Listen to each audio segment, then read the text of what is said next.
요즘 주변에 결혼하는 커플이 몇 있습니다. 한참 뜸하다가 요즘 들어 결혼 소식이 하나둘 들려오기 시작하던데요.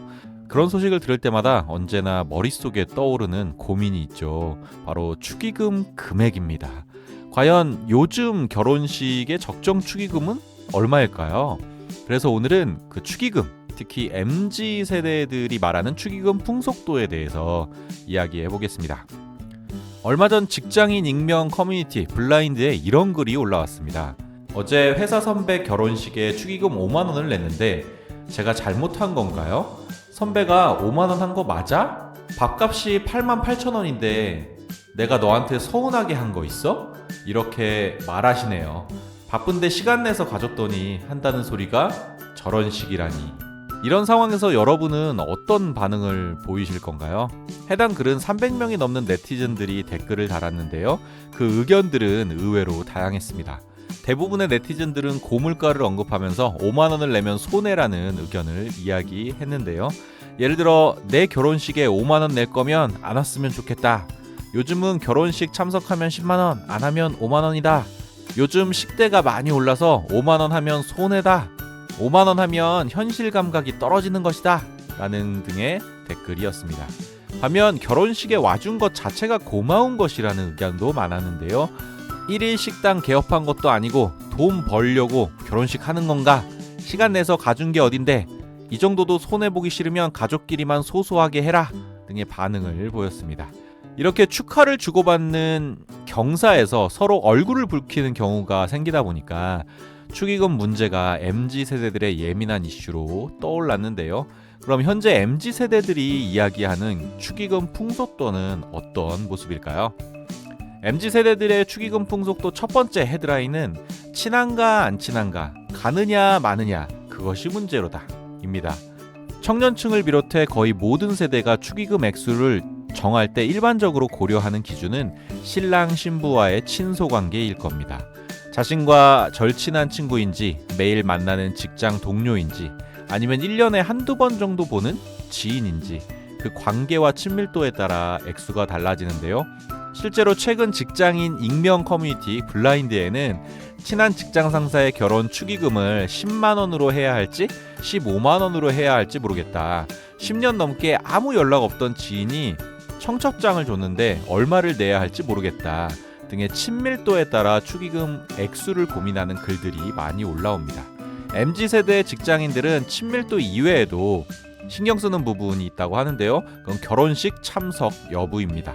예식장 식대를 감안하면 가서 밥을 먹느냐 마느냐에 따라 축의금이 다르게 책정된다는 건데요. 심지어 뷔페, 한정식, 호텔 코스 요리 등 필요연 메뉴에 따라서 축의금 책정을 달리하는 경우도 있습니다. 직장인들은 보통 결혼식에 안 가면 5만 원, 가면 10만 원을 내는 게 일반적이라고 생각하는데요. 간혹 결혼식 사전 모임으로 밥이나 술을 대접받는 경우에는 15만 원을 내기도 합니다. 실제 예식장 식대는 최근 코로나 엔데믹 이후 늘어난 예식 수요와 고물가 상황까지 겹쳐서 이전보다 인상된 것으로 파악되는데요. 관련 기사에 따르면 서울권 예식장 사이트에서 1인당 식대를 찾아본 결과 강남구 소재 A 예식장의 경우에 주류 포함 120여 가지의 음식이 나오는 뷔페가 6만 원이었고요.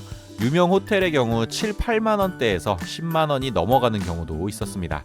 MZ세대 축의금 풍속도 두 번째 헤드라인은 애인 동반시 축의금 기준부터 비혼식 축의금까지입니다. 축의금 적정 액수에 대한 MZ 직장인들의 고민은 여러 갈래로 뻗어나가는데요. 애인을 동반해 결혼식에 갈 때 축의금을 누가 얼마나 내야 하는지, 자발적 비혼을 선택했을 때는 축의금을 주고받아도 되는 건지 등에 대한 고민입니다. 근래 온라인 커뮤니티에는 결혼하는 지인이 식장에 애인도 데려오라고 해서 같이 밥 먹고 올 것 같다. 그런데 얼마를 내야 할지 모르겠다. 10만 원이면 적은 건가? 친하지 않은 사이에도 애인과 함께 할 경우 15만 원 정도는 내야 하는 건가? 등의 글이 올라오고 있는데요. 더불어 한 글쓴이는 애인이 자기 친구 결혼식에 가자고 하는데 축의금을 내 돈으로 내야 하나? 애인 돈으로 내야 하나? 잘 모르겠다며 축의금의 주체에 대한 고민도 올라왔는데요. 애청자 여러분들의 의견은 어떠신가요? 대체로 우리나라 정서상 축의금 등 경조사비는 본인이 해당될 때 되돌려 받는다는 인식이 일반적입니다. 하지만 내가 비혼주의자라면 주변에 축의금을 주고도 정작 나는 받지 못하는 그런 상황이 되는 거잖아요. 이 때문에 요즘 MZ들 사이에서는 이른바 비혼식을 열어서 친구들에게 축의금을 받는 사례도 있다고 하는데요. 이런 문화는 비단 친구들에게만 국한된 것은 아닙니다. 최근 미혼이나 비혼 직원에게 축의금 성격의 돈을 주는 회사도 나타났는데요. 롯데백화점은 작년 9월부터 만 40세 이상 미혼 직원에게 결혼을 한 직원과 똑같은 경조금과 휴가를 지급하고 있고요. LG U+도 올해 1월부터 만 38세 이상 직원이 사내 게시판에 비혼을 선언한 경우에 기본급 100%에 달하는 축의금과 휴가를 제공할 예정입니다. MZ세대 축의금 풍속도 마지막 세 번째 헤드라인은 적정 축의금은 79,000원입니다.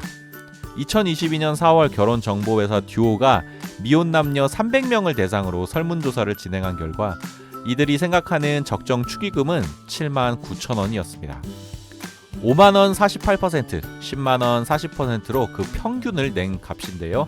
적정 축의금 액수에 대해서 김경필 재테크 분야 작가는 사회통념상 친구는 10만원, 지인은 5만원 정도가 보통이다. 여기서 식사 비용에 따라 조금씩 달라질 수 있을 것이다 라며 조금 더 성의를 보이고 싶다면 원래 생각했던 금액에 5만원 정도를 더 하는 게 좋겠다 라고 말했습니다. 자, 오늘은 MZ세대 축의금 풍속도에 대한 이야기 나누어 보았는데요. 친하면 10만원, 안 친하면 5만원, 참석하면 10만원, 불참하면 5만원 정도가 저는 딱 적당해 보이더라고요. 여러분은 어떠신가요? 축의금에 대한 여러분들의 의견도 댓글로 많이 공유해 주시면 좋겠습니다. 자, 그리고 구독과 좋아요도 꼭 눌러주시고요. 오늘 제가 준비한 이야기는 여기까지고요. 들어주셔서 감사합니다. 다음에 만나요. 안녕 뿅.